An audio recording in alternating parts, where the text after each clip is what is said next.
ಮಂಗಳೂರಿನ ಕಾಂಗ್ರೆಸ್ ನಾಯಕರಿಗೆ ಮಾಜಿ ಕಾಂಗ್ರೆಸ್ಸಿಗ ಸದ್ಯ ಬಿಜೆಪಿಯ ಹಿರಿಯ ನಾಯಕ ಎಸ್.ಎಂ. ಕೃಷ್ಣ ಮೇಲೆ ಪ್ರೀತಿಯೋ ದ್ವೇಷವೋ ಗೊತ್ತಿಲ್ಲ.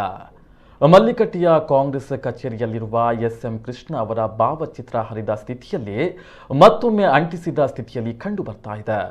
ಇದು ಕಾಂಗ್ರೆಸ್ಸಿಗರ ಕೃತ್ಯ ಎಂಬುದು ಅಷ್ಟೇ ಸತ್ಯ.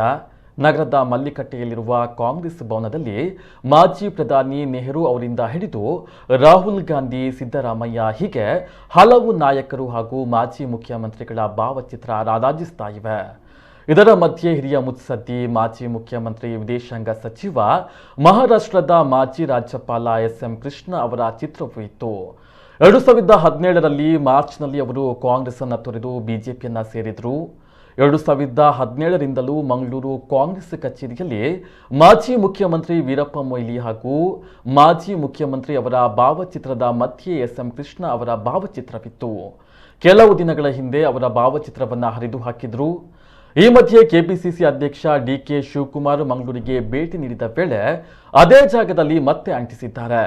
ಕೆಪಿಸಿಸಿ ಅಧ್ಯಕ್ಷರು ಮಂಗಳೂರಿನಿಂದ ತೆರಳಿದ ಕೂಡಲೇ ಮತ್ತೆ ಭಾವಚಿತ್ರವನ್ನು ಹರಿದು ಹಾಕಲಾಗಿದೆ.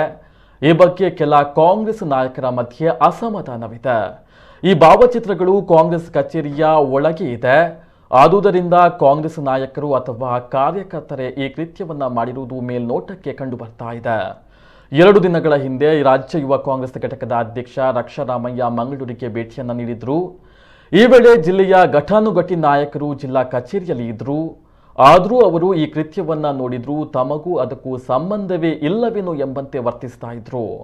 ಬೆಂಗಳೂರು ನಗರವನ್ನ ಐಟಿ ಹಬ್ ಮಾಡುವುದರ ಜೊತೆಗೆ ಮಹತ್ವದ ಯೋಜನೆ ಜಾರಿಗೆ ತಂದು ಜನಪರ ಆಡಳಿತ ನೀಡಿದ ಧೀಮಂತ ನಾಯಕನ ಇಳಿ ವಯಸ್ಸಿನಲ್ಲಿ ಕೇವಲ ರಾಜಕೀಯ ಕಾರಣಗಳಿಗೆ ಅಗೌರವ ತೋರಿದ ಬಗ್ಗೆ ಪ್ರಜ್ಞಾವಂತ ನಾಗರಿಕರಿಗೆ ಬೇಸರ ತಂದಿದೆ.